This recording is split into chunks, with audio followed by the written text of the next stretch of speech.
Fala galera, mais um talk show com o Melquiades Mello. Nesse primeiro minuto a gente sempre aguarda a audiência e principalmente já agradecendo aos nossos patrocinadores. Magia do Mundo dos Negócios, através do Marcos Bernardes, um grande abraço. E também a Locus, no qual estamos aqui na Avenida Paulista 777, 15º andar. Então, esse primeiro minuto a gente também ajuda aqui a compartilhar. Deixa eu só compartilhar com vocês. E aí a gente já apresenta o nosso convidado. Aproveitando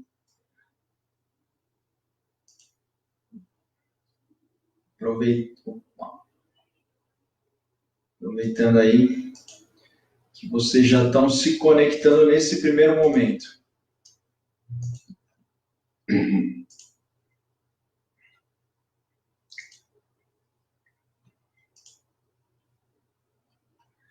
Bom, então foi dado o primeiro minuto aí, a audiência já se conectou com a gente. Então, é um grande prazer, Lincoln Seragini, estar conosco. Igualmente. Nossa, é um mentor assim, de grande sucesso, não só de marketing, gestão, como para a vida. Então, eu peço as honras que você se apresente à nossa audiência e hoje vai ser um grande debate. Não, olha, primeiro, obrigado. Foi uma felicidade conhecer o Melquiades, porque o que acontece? Eu tenho muita experiência profissional. Esse ano eu comemorei 50 anos de carreira, imagina. E ontem, inclusive, a Escola Superior de Propaganda e Marketing fez uma homenagem à minha carreira. E foi emocionante, né? Porque recebi os amigos e foi possível apresentar toda a minha história, porque eu atuei nesses 50 anos no mundo do design, de produtos, de marcas, de embalagem. Depois evoluí para a inovação. Estou chegando na economia criativa e nas cidades criativas. Então, eu tenho realmente vivido da criatividade. Eu costumo dizer que eu pertenço à classe criativa, que inclusive me anima muito, até olhando para frente, porque a salvação do Brasil será criar riqueza através da criatividade. Porque é a criatividade a maior riqueza que os brasileiros têm. E eu tive uma empresa de design profundamente assim especializada por 35 anos. Então, além de ter sido um especialista, eu já tinha trabalhado em empresas como a Nestlé, Johnson Johnson, e no ano de 81 eu me associei a um grupo americano, Young Rubicon, e fundei no Brasil uma filial de uma agência de design e promoção de vendas na ocasião. Eu fiquei com eles 10 anos, e foi uma história linda, porque eu passei a conhecer o mundo. Até aproveitando, eu conheço quase 40 países, já fiz em conferência em mais de 20, então realmente tem uma atuação muito intensa. De projeto, né? Porque sabe que todo projeto implica numa incerteza e o risco de você implementar e dar certo ou não. Então eu sempre vivi não só da criatividade, como da inovação, que eu espero poder definir melhor o meu conceito de inovação. Inclusive, vocês viram que o título da palestra, que o Melquiades, inclusive, assistiu essa palestra em outro lugar e ele sugeriu que eu mantivesse aqui. Eu desafiei um pouco a plateia, que era um seminário de cosméticos naturais e orgânicos, que eu chamei a minha palestra o seguinte: em busca da inovação perdida. Porque, sabe, fala-se muito da inovação, mas se implementa muito pouco. Então, em resumo, fala-se muito e faz pouco. Hoje, assim, você disse que quantos por cento de empresas que realmente têm no seu DNA a inovação e que praticam a inovação no seu dia a dia? Olha, eu tenho esse dado, é uma estatística mundial, naturalmente muda um pouquinho por país, mas não passa de 4%. Nossa, somente 4% que inovam? Olha, e sabe que historicamente eram 2% de sucesso do lançamento de novos produtos em empresas no mundo. Hoje em dia até melhorou um pouquinho, assim, dobrou, né, de 2 para 4, mas mesmo assim mostra o seguinte: como é difícil inovar, porque a inovação só vale quando você implementa com sucesso, não é teoria, não é ideia sonhadora. Então, é um grande desafio. O próprio Sebrae brasileiro tem umas estatísticas que, por exemplo, no primeiro ano, quase 30% dos novos negócios morrem. E depois do quinto, 65% das ideias morrem. Então, a grande pergunta é essa: por que fracassa tanto? A ideia não é boa, muitos dizem que é problema de gestão, mas eu acho que está desde a gênese. A concepção da ideia ela tem que hoje ser testada, aperfeiçoada, e você precisa ter uma visão de conjunto de todos os fatores que influenciam no negócio, e não ir por partes remendando, né? Fazendo uma colcha de retalhos.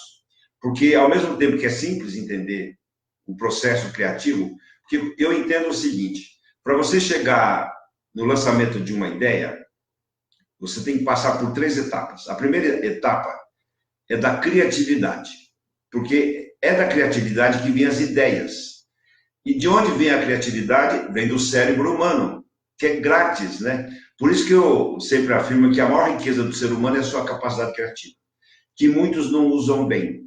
Inclusive, há muitos preconceitos, inclusive na educação, na primeira infância, até 5 anos, 98% das crianças são criativas, e na medida que a idade aumenta, vai diminuindo. E geralmente os adultos se acham não criativos, que é uma bobagem, né? Porque a gente nasce e morre criativo, é uma questão de praticar isso e ter confiança em si mesmo. Lógico que tem técnicas que ajudam você a melhorar a sua criatividade. Eu mesmo sou professor desse assunto, e vejo, assim, no começo, pessoas muito angustiadas, tristes, né? Porque elas se consideram que não são criativas. Mas, ao contrário, quando elas são incentivadas, encontram um potencial, e volto a dizer, é uma alegria e, ao mesmo tempo, um patrimônio. Então, continuando, eu falei primeiro, a primeira etapa de um processo final de inovação e empreendedorismo é criatividade gera ideias. Aí vem a inovação. O que é inovação? É implementar novas ideias de valor com sucesso. Eu estou repetindo muito isso e talvez vocês vão ouvir mais eu falar assim. Porque para viabilizar uma ideia, você precisa testá-la, dimensionar o mercado, ver a sua viabilidade. Porque se você não implanta, não é inovação, é teoria. E o que é empreendedorismo para mim? É como ganhar dinheiro com as ideias. Porque um inovador, necessariamente, não é um bom empreendedor. Isso, inclusive, é um equívoco, né? Muita gente acha que associa ao empreendedor o inovador. Não, você pode comprar uma franquia pronta, você não está sendo inovador nenhum. Você só precisa ser um bom gestor.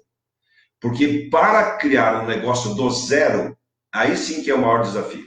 Você tem que testar a ideia, validar, né? Esse é o nome que se usa, validar a ideia, depois ter a estratégia de lançar, de administrar, de crescer, de acelerar, e assim vai. Então, eu também posso afirmar que hoje em dia tem tanto conhecimento acumulado em todas as áreas que o problema não é mais esse.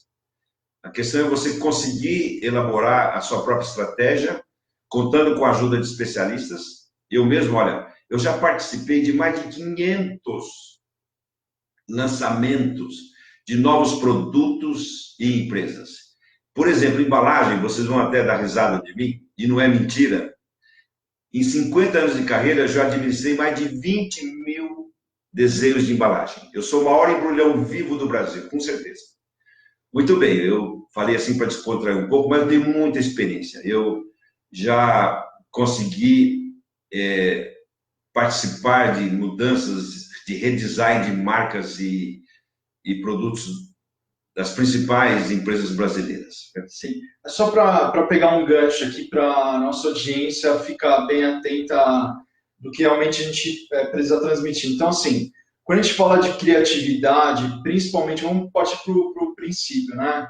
As crianças, cara, não tem medo de nada, não tem crenças limitantes, elas não têm vergonha de pôr até o dedo na tomada o que não pode, mas enfim, sim, sai fazendo um monte de coisa, principalmente assim, quando vai brincar com Lego, constitui uma série de novos brinquedos a partir do Lego, e à medida, como você mesmo disse, né, Lincoln, à medida que a gente vai crescendo, a sociedade ela vai podando, e a gente vai perdendo essa essência, até mesmo porque, até na escolha de uma profissão, os pais vão mencionar, mas isso dá dinheiro, isso não dá dinheiro, como que a gente pode fazer para, de fato, né, conseguir. E na fase adulta, principalmente, porque você tem contas a pagar, você tem família, uma série de condições, então você fala, por que eu vou ser criativo? Né? Sendo que o mundo ele exige que eu seja mais pragmático, que eu tenha mais responsabilidades e acaba que a pessoa ela perde essa essência da criatividade. Ela vai entregar o que a sociedade está impondo a ela, mas de fato ela não está sendo feliz, ela não está sendo criativa. Então, nesse contexto, você que assim já, claro, contratou milhares de pessoas pelo mundo em projetos, em situações, até mesmo na tua empresa, que dica que você dá assim, para o nosso público, só para a gente partir para esse princípio? Então, assim, se tem metodologias, o que é possível fazer para que a gente seja mais criativo? Então, sabe que ser criativo é sinônimo de correr risco. Além da espontaneidade, não ter limites da criação, o empreendedorismo tem como princípio que é a grande diferença de você ser um funcionário. Por que as pessoas chamam funcionário? Porque eles estão lá para fazer funcionar. Eles não arriscam. Inclusive, eu tenho muita experiência de negociar, por exemplo, com os donos, que chama hoje, inclusive, o espírito do dono. Né? O dono que está interessado nos resultados. O funcionário tem medo de perder emprego. Isso, inclusive, inibe nas organizações, que eu agora vou falar um pouco do mundo corporativo, que não inova no Brasil, que é diferente das startups, novos negócios, que aí sim, cada um tem o seu caminho. Mas a primeira questão é essa, você, na sua vida, né? Porque você precisa ser criativo começando na sua vida, nos seus valores, na sua casa, na sua comunidade. E, se possível, influenciar a sua empresa, porque geralmente, quando a empresa não tem essa filosofia, e para uma empresa inovar para valer, tem que ter apoio da alta gestão, tem que ter gestão, tem que ter processo, tem que ter incentivo, e poucas empresas a gente sabe que faz isso. Por isso que começa em você. E nada de dar desculpas, porque é o meu chefe e a minha empresa não está interessada, muda de empresa. Eu sei que eu estou dando assim, exemplos que podem parecer muito simplórios, mas você, ao mesmo tempo, olhando depois você como um ser humano que, antes de mais nada, precisa se realizar, lógico que a gente tem as necessidades de vida, da família, etc., mas a gente sabe que você tem que procurar a sua realização e a sua felicidade, né? E um dos caminhos para isso acontecer é o empreendedorismo. Só que, além de não ser fácil, você precisa ter essa consciência, né, do risco, que essa é a explicação que tem em tudo isso que nós estamos falando aqui. Muito bem, eu sei que, enfim, o Brasil, inclusive, eu tenho um projeto que chama Cidades Criativas. É o meu sonho. E eu espero me dedicar a isso até morrer. Porque é o seguinte, o Brasil tem 5.650 municípios. E, por princípio, toda cidade pode ser criativa. Por quê? É lá que moram as pessoas. E a criatividade vem das pessoas. Basta organizar. Eu defino isso como uma organização da governança criativa de uma cidade. Você desenvolve o conceito da marca da cidade, que eu costumo falar, eu já estou negociando com algumas cidades, você revela a alma daquele povo, a cultura, a história, os líderes, né? E com isso você cria a marca da cidade, um slogan para inspirar todo mundo, porque aquilo está refletindo a identidade daquela cidade. E depois você evolui para a governança, onde você busca contribuição dos cidadãos voluntários, porque uma coisa é certa, eu também nasci numa cidade pequena, eu sei o amor que as famílias e as pessoas têm pela cidade. E eles fazem isso por amor, por si mesmo, pelo seu pai, pelo seu avô, pelo futuro dos seus filhos. Então é uma questão de organizar. E o Brasil não inventou esse processo. Tem muitas experiências no mundo que demonstram, né, que é uma saída, inclusive de emprego. Porque geralmente os artistas, os criativos, não sabem vender o seu negócio. Precisam de ajuda. E além, então, de fazer a marca da cidade, organizar a governança, faz parte do modelo mínimo criar uma agência que incentiva não só o treinamento, faz o financiamento, se é viável, e oferece planos de negócio para realmente ajudar as pessoas a se empreender. E se isso começa no Brasil, em todo lugar, porque antigamente, para você lançar um negócio novo, você precisava de muito capital. Tinha que investir em instalações, de toda a ordem. Hoje não, pela internet, você não só cria as ideias e vende por e-commerce, ou inventa os aplicativos, então ficou muito mais fácil, não precisa de capital. E mesmo quando você precisa de algum dinheiro, tem crowdfunding, essas alternativas que você acabará, se a ideia é boa, né, conquistando apoio e no fim, realizando o seu negócio. Você tocou num ponto muito importante, Lincoln, que é a situação, né, de geração de empregos. Então, mais de 13 milhões de desempregados no país, e principalmente essa falta de renda também implica diretamente na economia, porque, enfim, é baixo consumo e acaba que tem uma série de implicações. Mas o Sebrae, que é um órgão que incentiva muito, né, tanto pessoas quanto empresas, a se profissionalizarem, mas, ao meu ver, não é o suficiente, né, porque muitas vezes o Sebrae ele não consegue chegar em determinadas regiões e pessoas, apesar de ter abrangência nacional. Então, esse programa, quando você diz que parte da essência humana, eu acho primordial. Quando o ser humano ele tem esse cuidado, essa benevolência, essa questão de legado, e principalmente cuidar, né, dessa cidade, da terra, seja o que for, você já está sendo muito criativo, porque se é sei lá, um empresário que não tem muita noção de ética, ele vai queimar matas, ele vai desmatar, ele vai fazer uma série de condições, e já quem vive local não pensa nisso, pelo contrário, quer manter, né, o meio ambiente, todo o meio de produção, enfim, manter isso ativo de forma sustentável. Então, é um ponto muito importante saber que a inovação está em nós mesmos, né? Ninguém melhor do que eles que já estão morando, residindo no local, do que gerar essa inovação, porque um consultor de fora, ele pode ter melhores práticas, boa educação, teses, mas a essência humana está em quem reside, são esses habitantes aí que têm esse amor, né, pelo local para, de fato, gerar essa grande inovação. Você concorda com isso? Totalmente, até porque, olha, a pedra preciosa, né, está nas ideias que as pessoas muitas vezes já têm dentro de si e que não conseguem desenvolver, tanto no sentido de elaborar mesmo um plano, né, de negócio, como de viabilizar a implementação. E, ao mesmo tempo, os artistas, que têm o talento, né, da música, da dança, da arte de representar, da escritura, da moda. E a gente sabe que esse é um traço muito precioso do brasileiro, né? Nós temos uma criatividade espontânea. O que nós precisamos é ser mais produtivos e organizados. Mas eu, até por vivência, eu sei que essas pessoas precisam de ajuda. E por isso que justifica a governança de uma maneira estruturada para não só estimular a criatividade e criar condições, em todo sentido, de gerar ideias e evoluir, criando incubadoras, os polos criativos, o turismo criativo, o esporte. Então, são áreas que não demandam muita riqueza, ou investimento do Estado, por exemplo. Que a gente sabe que o Estado brasileiro não tem condições e vai demorar para ter, para incentivar iniciativas de toda ordem. Por isso que depende mesmo da população. E eu acredito nisso.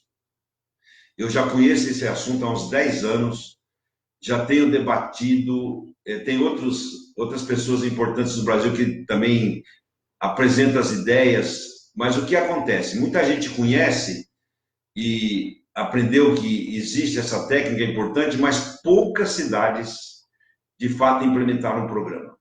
Eu, então, espero um dia chegar nisso. Aliás, já estou aos poucos, aqui eu atualmente também tenho outros projetos, mas como eu falei no começo para vocês, eu vou me dedicar o resto da minha vida a ajudar o Brasil a implementar o programa das cidades criativas, que eu acho que é uma saída para todos. E quais métodos assim que você e sua equipe utilizam para chegar nessa criatividade, principalmente na criação de soluções para essas cidades?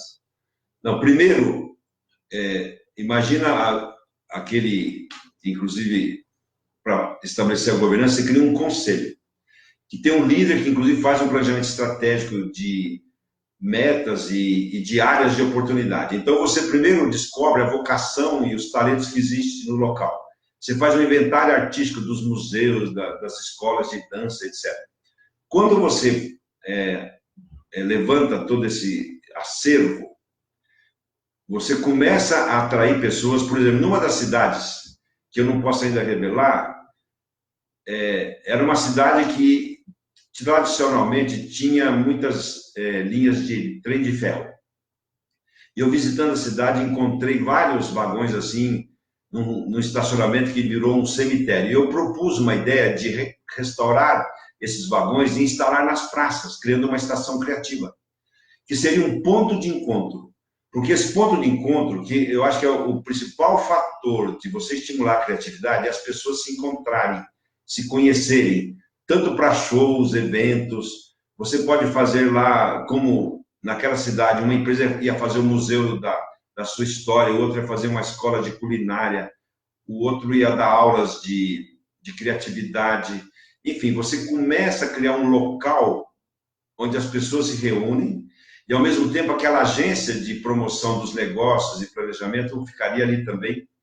Eu estive também envolvido com um grupo que fez um levantamento que poderia instalar esse conselho da cidade criativa nas áreas de feiras e convenções, porque vocês sabem que muitas cidades do Brasil, a partir de uma certa população, existem aqueles edifícios gigantes, né, das feiras e convenções que ficam vazios o ano inteiro, porque fazem poucas feiras. Então, lá seria um local, por exemplo, de instalar oficinas criativas e todo esse aparato que o sistema traz. Então, depois dessa organização, que começa assim, as pessoas definem os vários segmentos, os projetos, elegem líderes, e aí começa a criar a cadeia. Você vai puxando pessoas que vão se incorporando. Você cria também nas escolas, e eu até vou aproveitar para dar uma informação. Eu tive a sorte de, há 1 ano e meio atrás, participar do desenvolvimento e da publicação de um curso de criatividade e empreendedorismo para jovens, de 12 a 15 anos. Porque já se identificou que nenhum estudante, mesmo nessa idade, entra na escola já pensando que o futuro dele será escolher uma profissão e ter um trabalho garantido.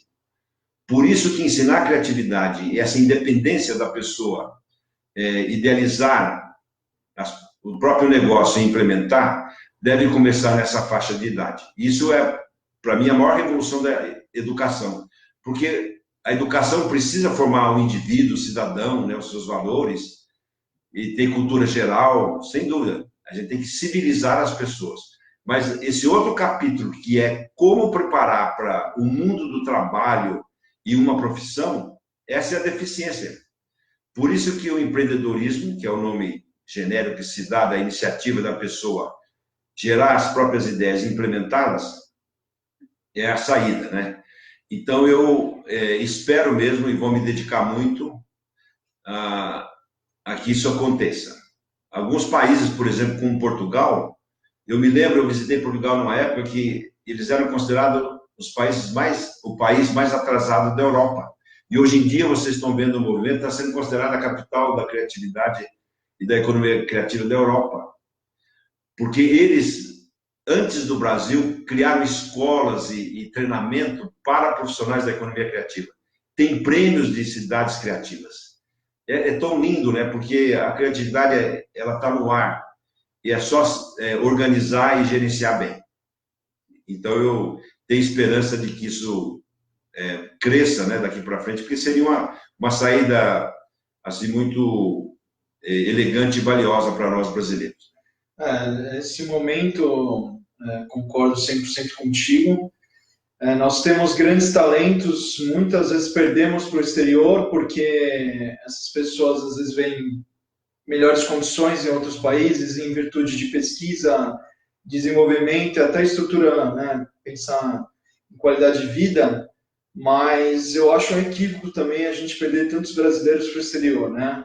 Temos brasileiro na NASA, temos brasileiros, enfim, em área de pesquisa diversas pelo mundo, Uma aluna nossa que foi para Cambridge agora, porque justamente ainda nanobiotecnologia não está tão forte no nosso país, então ela teve que buscar isso lá fora, né? Nosso país ainda está em desenvolvimento, não é considerado um país de país de primeiro mundo, vamos dizer assim, como a Inglaterra e Estados Unidos, mas eu acho que com o que nós temos e com o que nós já fizemos, sim, nós somos considerados um povo extremamente criativo. Até mesmo vagas em multinacionais no exterior procuram, ó, eu quero brasileiro, homem ou mulher, de faixa etária de 25 a 35 anos, que tenha inglês ou idioma local fluente, mas que seja brasileiro, né?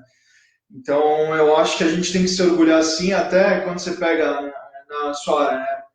Área de marketing. Prêmio em Cannes, muitas agências brasileiras ganham diretamente lá. Por quê? Porque a nossa propaganda é criativa, né? A forma de comunicação é criativa. Como a gente apresenta os nossos produtos e soluções é um modo muito criativo. Então, a gente tem muito mérito em justamente continuar fazendo o que a gente faz e, claro, aperfeiçoar. A gente precisa realmente de mais organização e planejamento em todas as áreas e incentivos do próprio governo e da iniciativa privada também, para que a gente, de fato, consiga, enfim, abranger aí tudo que for eficiente em virtude de crescimento. Agora, sim, essa questão da inovação hoje, como que você vê, né? Claro, que você comentou que está muito mais fácil pelo acesso à internet, as tecnologias são mais acessíveis. E como que a gente pode fazer esse mix, né, de um período recente, porque essas novas metodologias de marketing não tem 5 anos, está tudo muito novo. E, enfim, o que você pode trazer para a gente, assim, você que é um cara vivido, tem grandes experiências, comparando com esse novo mundo aí? Não, olha, então, organizando do maior para o menor. Sabe o mais importante de um negócio? Isso eu aprendi depois de muitos anos. Chama-se líder do negócio. A cabeça central que não só tem o seu sonho de realizar até a morte, porque a gente vê grandes empresas hoje que são um sucesso, mas sabemos o quão duro foi vencer as etapas, não desistir.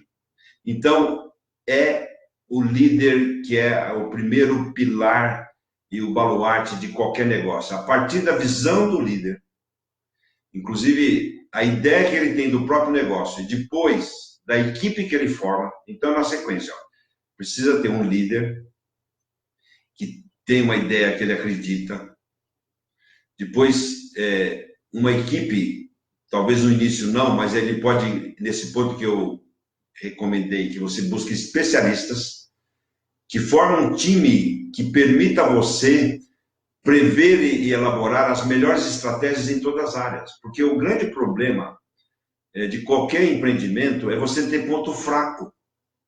Elo da corrente fraca, que a gente sabe que arrebenta.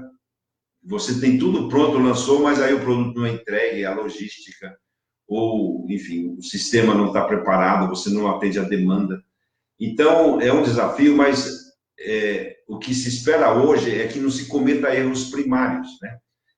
Em resumo, tudo aquilo que é possível prevenir, você precisaria estar considerando no processo. Então, seguindo, você precisa, primeiro, todo negócio tem que oferecer uma ideia que vai resolver um problema do mercado das pessoas, quer seja um produto, um serviço, uma experiência. Depois você precisa testar antes do lançamento, para não descobrir depois que lançou que as pessoas não gostam, ou lançar com defeito. Você precisa testar, fazer protótipos bem acabados para que você tenha essa resposta. Depois você tem que ter uma marca. E marca não é só nome, não é só logotipo. Marca é uma promessa. Eu sempre falo que a partir do sonho do líder tem que nascer uma marca que tenha alma. Porque produto se copia, marca não. O maior valor de um negócio é criar marca forte, que emociona as pessoas, que tenha mística. Isso vale para qualquer tipo de produto, notadamente os produtos, por exemplo, da moda, que você tem lá a mística do criador, do estilista, né, que ele transfere aquele espírito da marca para todos os produtos. Mas qualquer empresa, desde um restaurante que você funda, você tem que ter um propósito, você tem que ter aquele sonho do fundador. E hoje em dia está predominando o enfoque da marca humana, que fala. E que fazer o bem é um bom negócio, onde o dinheiro deve ser consequência e não a razão de ser. Isso é um movimento que chama, inclusive, capitalismo consciente. Eu até recomendo quem tem interesse em se aproximar desse conceito. E tem também empresas do tipo B, do Benefit, que são duas organizações que já estão praticando, disseminando o conceito, que é uma esperança para a humanidade, porque cada vez mais, quando as empresas, quando nascem, ou mesmo as existentes, colocam esses valores na frente, passa a respeitar o ser humano, passa a respeitar o meio ambiente e, lógico, tem que ser produtiva e rentável, porque senão ela não prospera. Mas o que se sabe hoje é que as empresas que mais estão ganhando dinheiro são essas que estão adotando esse posicionamento humano. Continuando então, olha, eu disse, começa com o líder, a ideia tem que ser vendedora, atrativa, tem que ser bem elaborada. Depois tem a estratégia para lançar.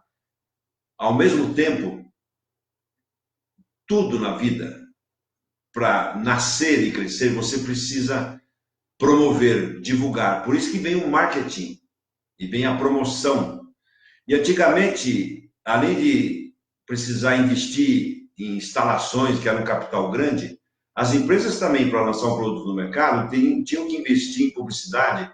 Isso a gente sabe que tem um valor alto, que não é acessível para a maioria.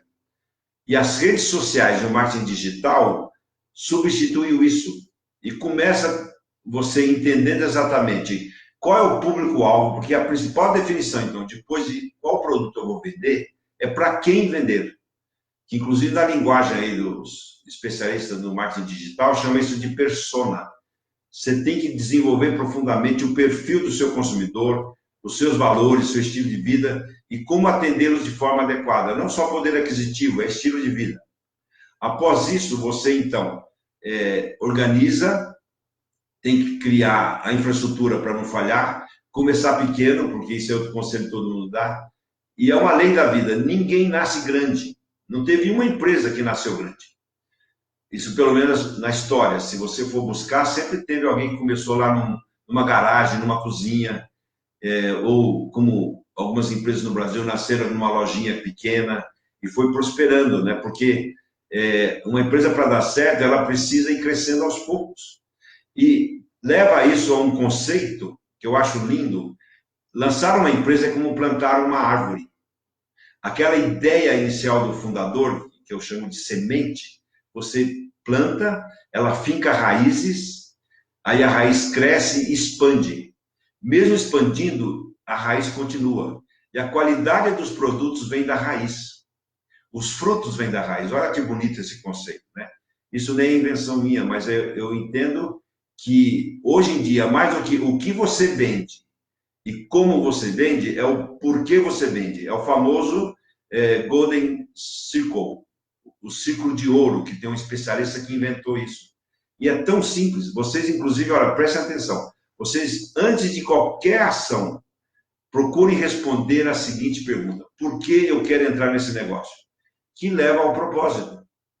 E o propósito geralmente é humano, e depois vem a ideia em si, a qualidade dela, e aperfeiçoando em todas as etapas, você tem mais chance de acertar. Então é isso. E finalmente, olha, até para completar esse meu modelo que eu chamo governança criativa, que são 5 etapas. Então a primeira etapa é a definição do negócio, dos produtos e portfólio que você vai vender e a sua atratividade, o modelo em si do negócio, o branding, que desenvolve a marca, a inovação, porque você precisa não só inovar no início, mas continuar inovando. Você tem que ter uma gestão de inovação permanente. Você precisa do marketing e das redes sociais. E você precisa desenvolver relacionamento, conexões e experiências. Porque se afirma que hoje uma empresa não vende um produto ou um serviço, vende uma experiência. porque os produtos são muito semelhantes, existe muita cópia. Então, pode ser que, no conceito da marca, que é o intangível, né? Justamente você se protege no intangível, que é o mais difícil de criar, que é a ideia inspiradora da marca, a sua alma, e nas experiências também que você conecta com o consumidor. Isso é o mais difícil, porque a ideia de produto em si, enfim, você deve implementar, vai ter um tempo de vida, mas é facilmente copiável. E hoje a gente viu tantas histórias com chineses, né? Como eles são rápidos na cópia. Então você precisa ter um conceito que cria uma plataforma para lançar vários outros produtos e ideias, né? Porque o nome que se dá hoje para uma estratégia vencedora de longo prazo é uma plataforma. Não é uma única ideia, porque isso certamente vai se tornar obsoleto. E algum concorrente vai fazer melhor e vender mais barato. Fácil. Justamente, quando você fala a todo momento, né, de capitalismo consciente, a parte da humanização, humano para humano, esquecendo máquinas e produtos, porque a gente vende para os seres humanos, quem consome, etc. e tal, as relações, tudo focado no ser humano. Então, isso é extremamente importante. Hoje, tudo é commodity, como você mesmo disse, tudo se copia de forma muito rápida.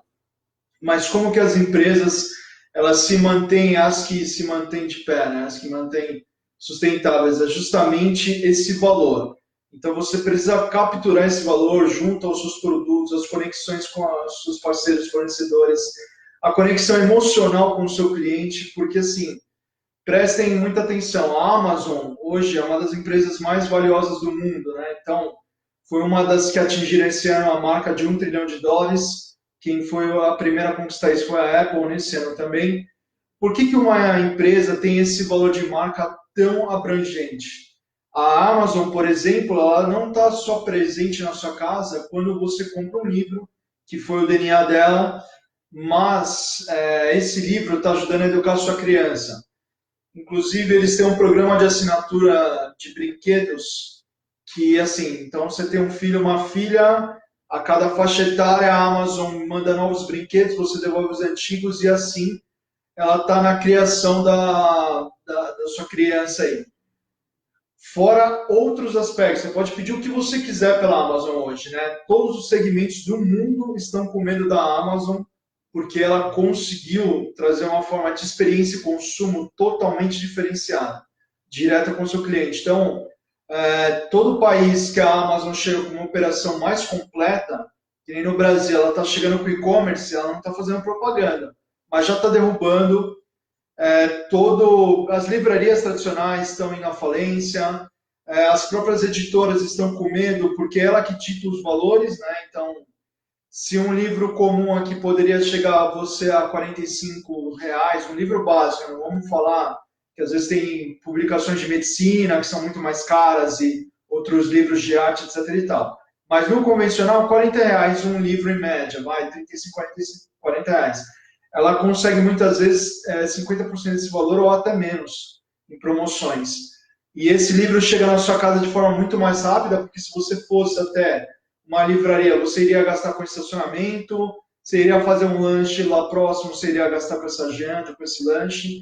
Então, pensa assim, se a sua marca não está presente na vida das pessoas, se você só está entregando um produto ou uma solução, a chance de você quebrar é muito, muito alta, porque não tem conexão.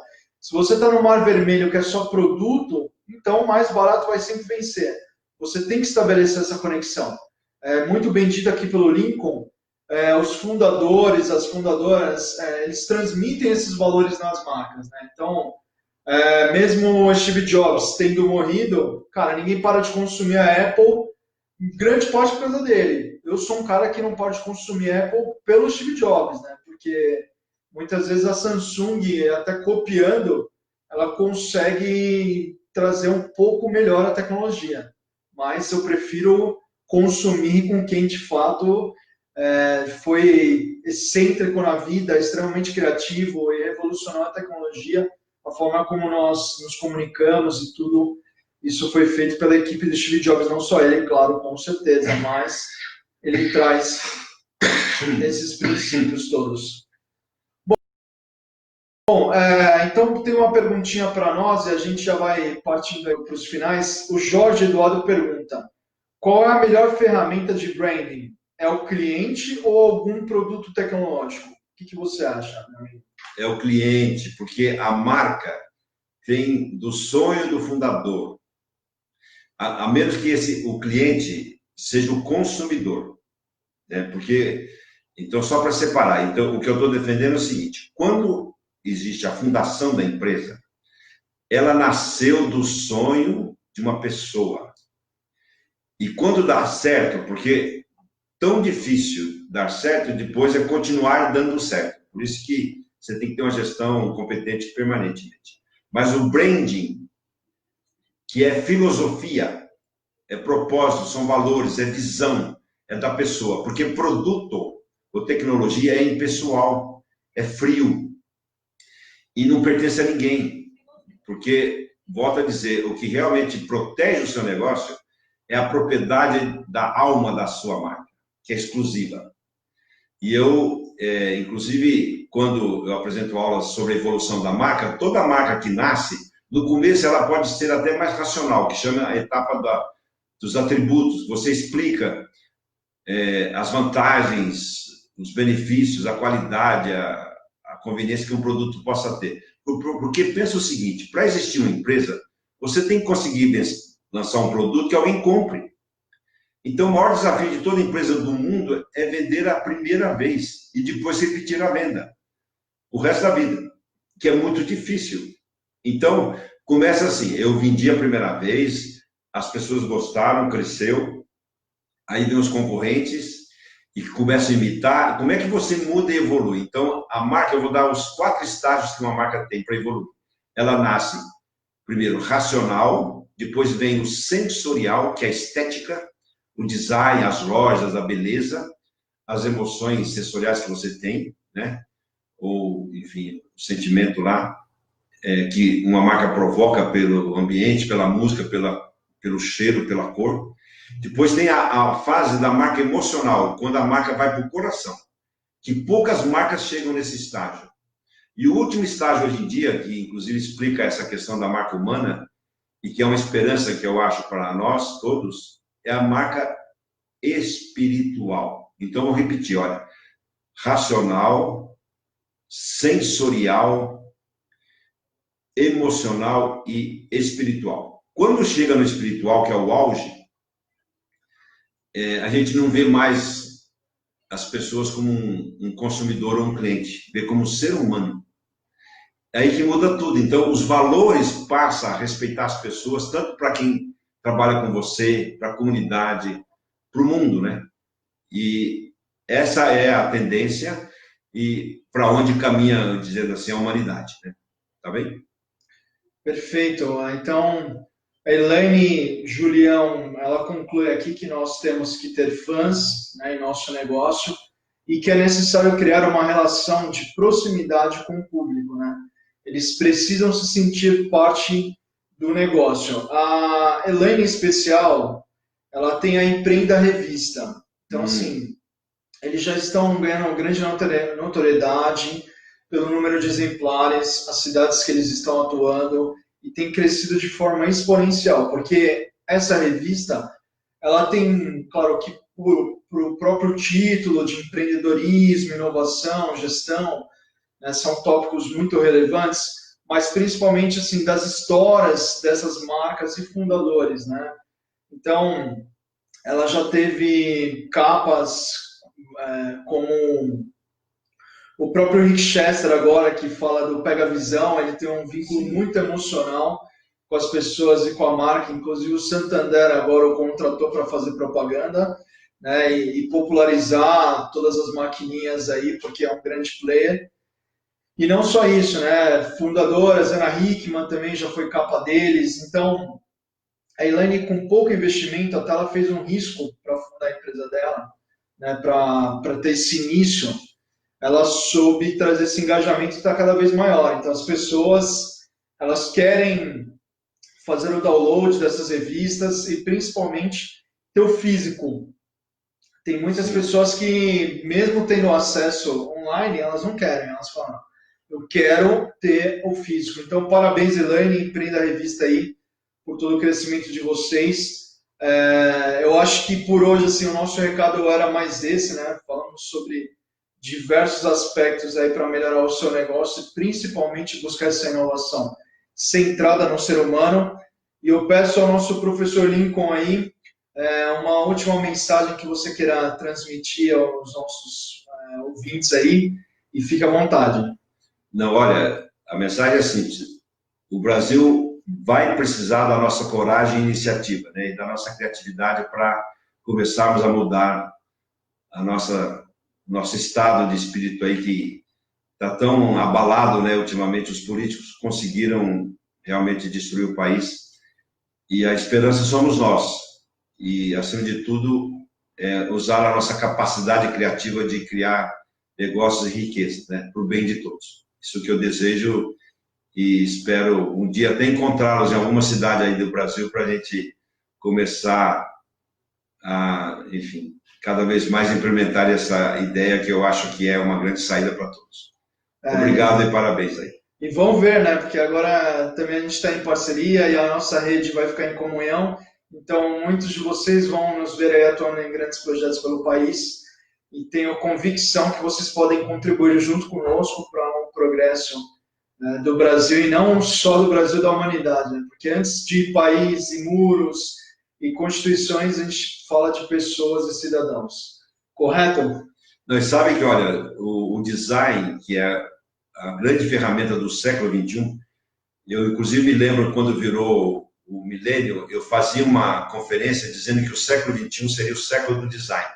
Isso aconteceu. O design evoluiu do projeto para a gestão, para a inovação, para o business design. Eu estou, assim, promovendo um que chama Humanity Design. Usar o design para ajudar a resolver os problemas da humanidade. Porque os grandes problemas, por exemplo, das Nações Unidas, que tem 16 capítulos de problemas, eles são muito bem estudados, explicados, dimensionados pelos cientistas, pelos economistas, pelos até políticos, mas não sai do papel. Então, eu acredito, até porque é o dom dos designers, os designers, eles elaboram soluções e implementam. Então, eu gostaria de lançar esse movimento e aceitarei adeptos de lançar o movimento Humanity Design, ou Design da Humanidade. Até porque, eu sei que é um pouco de exagero, mas os designers são os sucessores da criação divina, né? Porque tudo que não vem da natureza foi desenhado. Se vocês olharem ao seu redor, tudo que não é da natureza teve design. Lógico que precisa depois ser fabricado, tem materiais, aí vem a engenharia, a tecnologia. Mas o grande criador são os designers. Agora, para ser designer e criativo, você não precisa ir para a escola. Inclusive o design thinking, você não precisa ser um designer formado para gerar ideias e soluções. O designer precisa de formatura para desenvolver projetos específicos, de design de produto, design da moda, design gráfico, aí sim, você precisa estudar. Mas o que se diz é que você precisa pensar como um designer, ser criativo e evoluir para a implementação, tá bem? Maravilha. Então, pessoal, a gente vai ficando por aqui. Nós queremos agradecer a sua audiência, a participação conosco. Foi um prazer, Lincoln, estar contigo. Sim. Como primeira experiência, espero que eu possa ser convidado novamente, né? Com certeza. E a gente sempre brinca assim, porque o William Bonner, ele encerra o Jornal Nacional falando boa noite, né? Minha mãe, muitas moças e rapazes em casa e senhoras, eles falam boa noite, mas o William Bonner não os conhece. Aqui a gente bate palmas, que é muito mais saudoso, principalmente aos nossos patrocinadores, a nossa audiência que está aí conosco, aos nossos convidados. Enfim, sim, é um ecossistema inteiro a favor desse conteúdo, então cada um tem a sua parcela aí de prestígio e mérito. Um grande beijo para vocês e um abração, até a próxima, a gente se vê segunda-feira já. Gostei. A melhor maneira de terminar é celebrando, né? Celebrando. Parabéns a todos. Valeu então, até segunda-feira. Tchau, tchau.